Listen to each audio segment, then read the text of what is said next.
Hi, it's Dave. Welcome to my channel, My Yard Sale. So this has been an interesting week.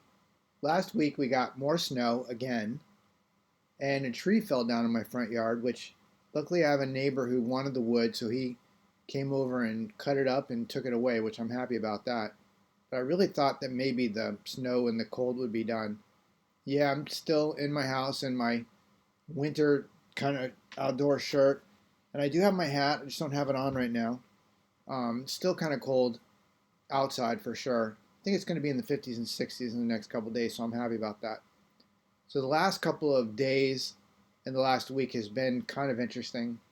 With my health, it's been weird because I'm still getting these I don't even know what you call it. It's not snapping as much anymore, but it definitely feels like my joints are like like my elbow joint, my hands, like they're all very, very tense. And it's almost like the muscle that was there that hadn't gotten any nutrients for so long, maybe it's starting to get nutrient again, which that's, I guess, good news. I guess my insulin sensitivity is starting to reverse and I'm starting to get sensitive again. So that's good news. It's good that I can eat without having to literally lay down like 3 minutes later and go to sleep. That's a good thing. I'm happy about that.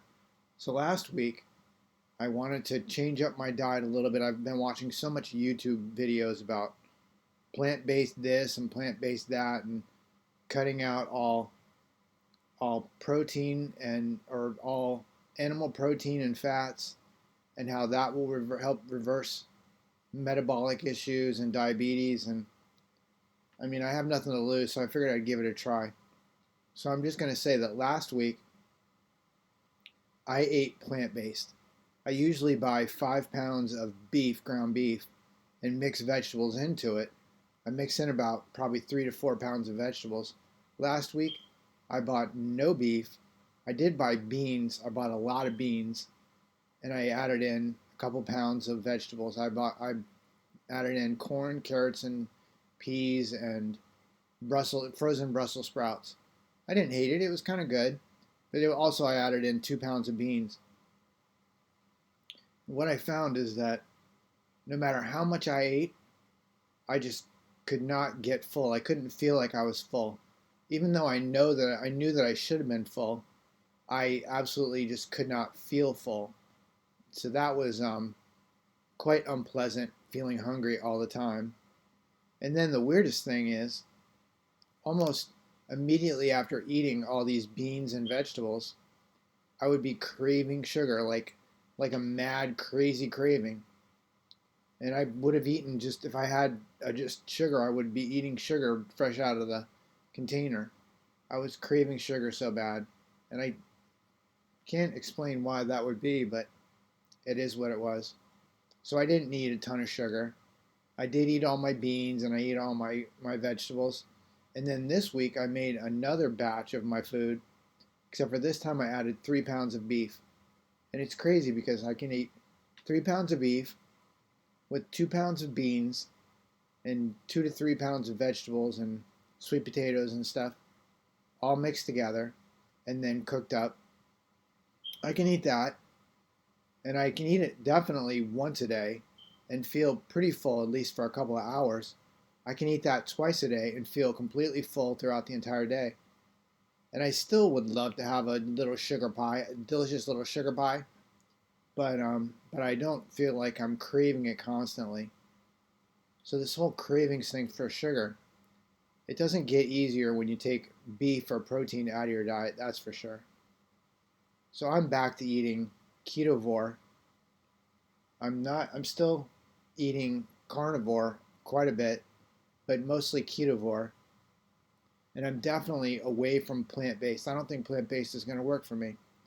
Maybe my metabolism or maybe the specific situation I'm in physically, maybe just plant-based isn't a good idea. But I had to give it a try, and I'm not against giving it a try again. Maybe it's what I need to turn around this metabolic thing that I've got. I don't know. But I had to give it a try, and I did not enjoy the fact that I could eat a big old bowl of beans and vegetables and feel like I didn't eat anything 3 minutes later and still feel starving. Not only feel starving, but I'm craving a little Walmart moon pie or a little Walmart cake thing, which I know that I definitely don't need. So this whole thing with the sugars, my metabolism has definitely turned a little bit, I think, and I'm able to use the carbs and the sugars that I am eating. I can feel it. I've got these like my muscles are still very sore and uncomfortable. Again, it's all the bigger muscle groups, which is kind of interesting. But one thing that I found out, or I realized, I researched, even though I'm not smart and I don't know how to research. I watched enough videos and looked up enough information that what's interesting is that you can pull glucose out of your system, out of your body, by obviously working out. That burns glucose out of your system. But you can also burn glucose by flexing. Like if you flex your muscles, if you have big muscle groups in your calf, your thigh, or even your bicep, if you flex those muscles, that also allows your body to pull in glucose out of your bloodstream without having insulin. So if you, or I guess if I should say, if I'm insulin resistant, I can work out. I can also just flex muscle, and that will pull sugars out of my bloodstream and balance out my sugars, which I thought that was kind of interesting. And I know this isn't the most interesting post ever, but I just wanted to get this out there about the flexing. I mean, I can feel how flexing like can tense up the muscle, obviously, but I didn't realize that it could actually drain the glucose out of the bloodstream and pull it into the muscle without having insulin. One of the things that I probably regret doing is somewhere along the line I researched. I saw videos that said you should work out often and work out heavy to reverse. And I think reversing an A1C, that probably would work. But what I have to say is that if I knew what I know now, I don't think I would work out heavy. I think I would work out often, but I don't know that I would work out heavy. Because what happens, I think, is when you're insulin resistant and your muscles aren't getting the glucose they need to thrive and be healthy, they atrophy. Bones and muscles atrophy, and then those muscle strands are still there. Once the insulin sensitivity comes back, boy, it floods those muscle groups, and it's extremely uncomfortable. And I think that's what I've been dealing with these snaps and in my bones and the discomfort I've been having in my muscles. So I think that I wouldn't work out heavy again in the future. I would work out actually light and maybe more often to just build the flexibility and build the muscle back, the muscle capability back, without trying to literally grow the muscle.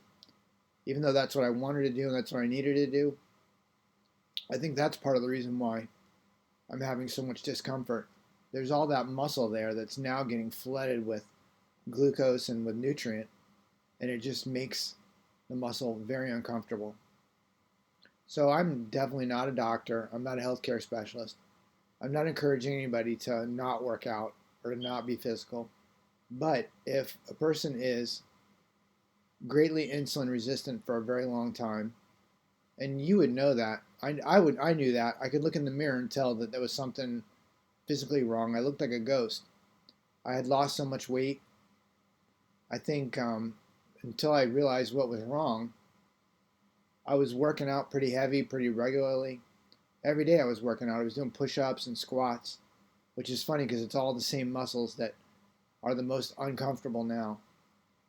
And if I would have definitely worked out, but I think I would have focused more on just walking more and trying to get my balance back and building that functionality in the muscles versus trying to bulk up.